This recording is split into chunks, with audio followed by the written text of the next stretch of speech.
수능을 보고 채점하면서 바로 재수하기로 결심했어요. 제가 가고 싶은 곳은 의예과인데 제 현역 성적으로는 발치에도 못 미쳐서 그냥 그날 바로 재수학원을 알아보러 다녔어요. 저는 관리를 안 해주면 공부를 안 하는 성격이라서 기숙학원 위주로 알아보던 중 강남와이프 의대관이 눈에 들어오게 되었어요.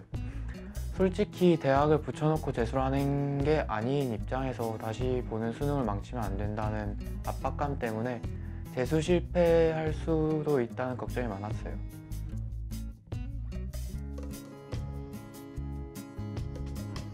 원래부터 기숙학원을 가려고 결심을 한 상황에서 알아보던 중에 다들 알고 있는 강남의 대형 학원 기숙학원과 강화 의대관을 두고 고민했어요. 그 중에서 관리를 더 잘해준다는 소문을 듣고 강화 의대관을 선택하게 되었어요. 실제로 다녀본 학원은 관리를 참 잘해줘서 자습 환경이 잘 잡혔던 것 같아요. 다른 학원을 다니던 친구들한테 들은 바로는 관리가 허술하고 자습 시간도 많지 않았다고 하는데 자습 시간이 많아서 좀 놀랐어요. 부족한 과목도 보충하는 데에도 도움이 많이 되었어요.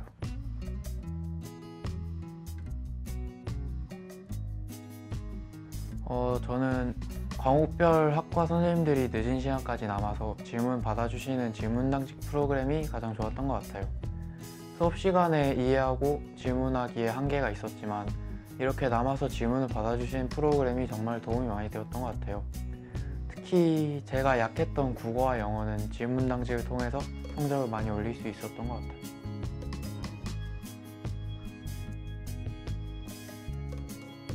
원래 재수하기 전에는 노력보단 걱정이 앞서는 성격이었어요. 하지만 수능을 한번 망치고 다시 하는 입장에서 정말로 수험생답게 공부를 하면서 제 마음속의 자만과는 좀 다른 자신감이라는 것이 생긴 것 같아요. 덕분에 멘탈 강화에도 도움이 많이 되었고 나중에 수능날에 긴장한 자신을 잘 컨트롤할 수 있었던 힘이 된 것 같아요. 또한 이번이 마지막이라는 마인드로 재수 한 해를 임하다 보니 할 수 있는 모든 것에 최선을 다하려고 노력할 습관이 생겼어요.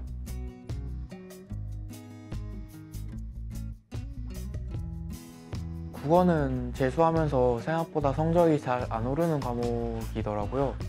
저는 국어를 잘 못하는 입장으로 국어 때문에 안 쳐있던 경험이 많았어요.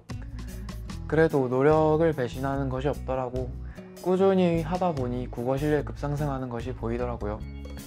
국어 같은 과목은 실력 향상의 계단 모양과 같아서 조금만 한다고 바로 결과가 나오진 않아요. 그러니까 절대로 성적이 빨리 안 오른다고 좌절하면 안 돼요. 재수 초반에는 수업 시간 선생님들께서 제시해 주시던 문제 푸는 방법을 최대한 적용해서 풀어봤어요. 여러 선생님들께서 수업에 들어오셨고 각 선생님들께서 푸는 방법 또한 여러 가지였기 때문에 저는 그 모든 방법을 써보고 저에게 맞는 방법을 찾는 일에 몰두했어요. 문학, 독서, 화작문 모두 각 선생님별로 방법이 다르므로 잘 짜집기 해서 자신만의 최적화된 문풀 방법을 만드는 작업이었죠.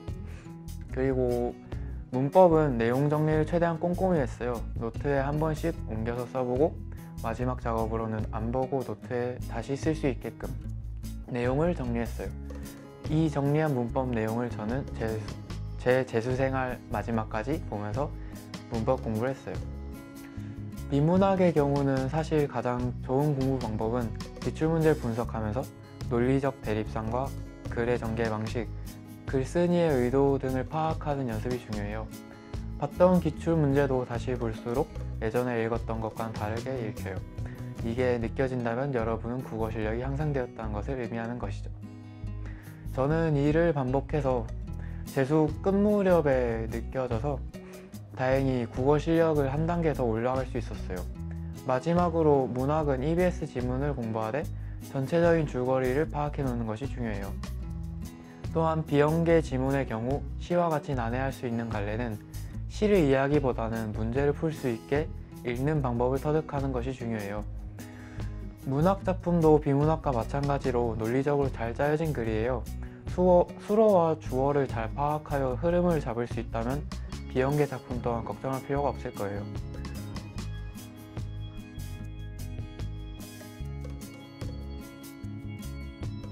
수학은 가장 중요한 것이 문제를 읽었을 때 이 문제에 적용될 개념들이 무엇인지를 빠르게 파악하는 것이에요. 이때 가장 중요한 것이 교과서랑 참고서예요. 교과서랑 참고서를 가지고 혼자서 개념 노트를 만들어 보는 것이 매우 중요합니다.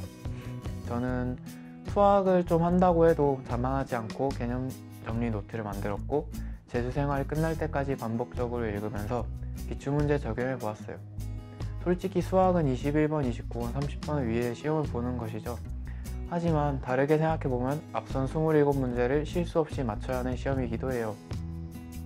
따라서 킬러 문제를 대비하는 것은 당연하지만 앞선 쉬운 문제들, 실수하기 좋은 문제들을 빠르고 정확하게 푸는 연습이 가장 중요해요. 솔직히 킬러 문제를 한 문제 맞춘다 하더라도 16번과 같은 문제를 틀리면 점수는 같아요.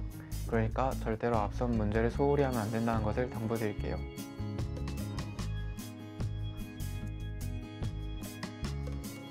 영어는 사실 절대평가가 되면서 이번 수능이 너무 쉽게 나와서 공부 방법이 필요한가 싶기도 하지만 제가 공부한 것을 좀 얘기해 볼게요. 영어는 단어 암기가 가장 중요해요. 사실 구문, 구조, 출제 의도 등과 같은 모든 것들은 영어 단어를 기본 베이스로 삼고 있거든요. 너무 당연한 말이죠. 하지만 단어는 한번 외운다고 내 것이 되는 게 아니라서 책 한 권 정해서 그 책만 판다는 생각으로 1년 동안 곱씹어서 내 것으로 만들어야 돼요. 저는 학원에서 준 워드마스터라는 책을 1년 동안 외우면서 제 것을 만들려고 노력했어요. 이에 못지않게 중요한 것은 기출문제예요. 앞서 말했듯이 영어는 구조가 가장 중요해요. 구조를 알면 어떻게 풀어야 할지가 보여요. 평가원은 영어 지문을 만들 때 비슷한 구조를 자주 사용하기 때문에 기출문제를 이용할 평가원이 좋아하는 구조를 익히고 그 구조에 맞는 인과, 예시, 부연 설명 등이 나올 것을 학습한다면 영어는 딱히 문제가 될 것 같진 않아요.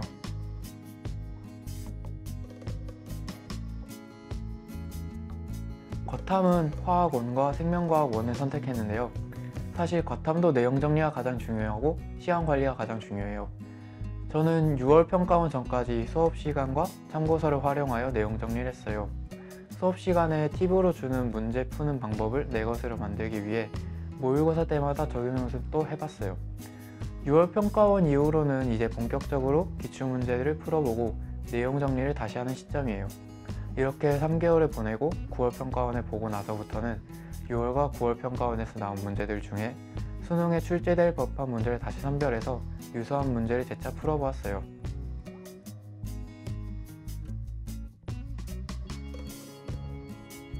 화학은 많이 어려워하는 양적 관계의 문제를 저 같은 경우는 시간이 좀 걸릴지라도 식을 정리해봤어요.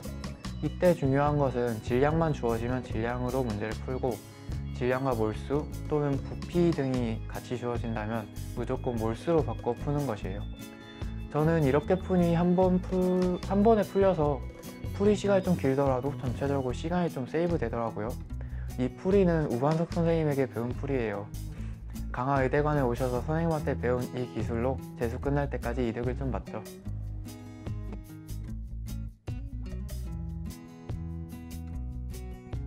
생명과학은 전체적인 맥락은 화학과 비슷하므로 제가 유전 푸는 방법만 짧게 얘기해 볼게요.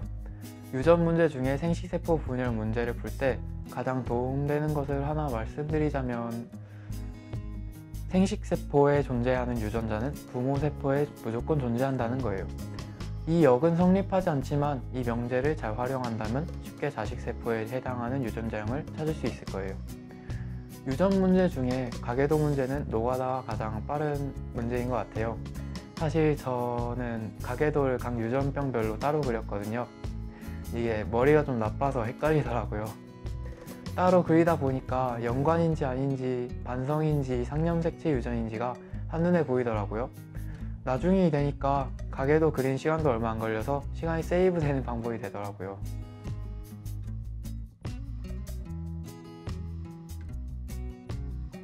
(6월) 평가원에서 원하는 성적을 받지 못하고 믿고 있던 수학마저 성적이 떨어져서 슬럼프가 찾아왔어요. 이때 저는 선생님과 상담하고 공부가 잘 안되지만 평소보다 더 많이 보고 더 오래 봐서 다시 예전의 나로 돌아갈 수 있게끔 노력했어요. 다행히 슬럼프는 오래가지 않았고 다시 예전처럼 공부할 수 있었던 것 같아요.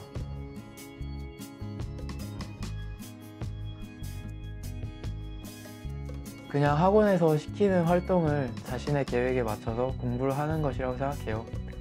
저는 주로 짜투리 시간에 아무리 봐도 안 외워지는 영어 단어를 외우거나 쉬는 시간에는 산책을 하며 스트레스를 해소하고 졸린 머리를 깨웠어요. 계속 공부를 하는 것보다는 가끔씩 산책을 하며 시간을 보내는 것 또한 매우 중요하다고 생각하거든요.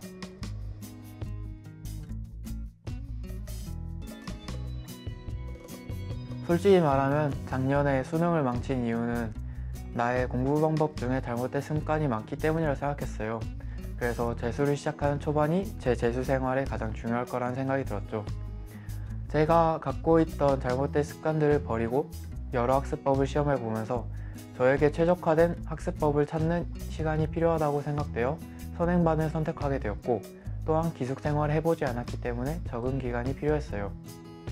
남들보다 빠르게 시작한다는 게 분명 힘들지만 남들보다 한 달 반 정도 빠른 시작이 재수 1년 동안 공부의 효과와 성공을 결정짓는 매우 중요한 시기입니다. 재수를 결심한다면 선행반을 선택하시는 것을 추천할게요.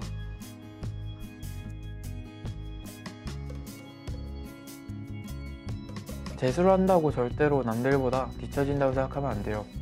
포기하고 성적에 맞춰 대학을 가는 사람들보다 도전하는 사람은 이미 더 높은 곳으로 도약할 자격을 갖췄다고 생각해요. 그럼 다시 주어진 1년 후회가 남지 않도록 열공하기를.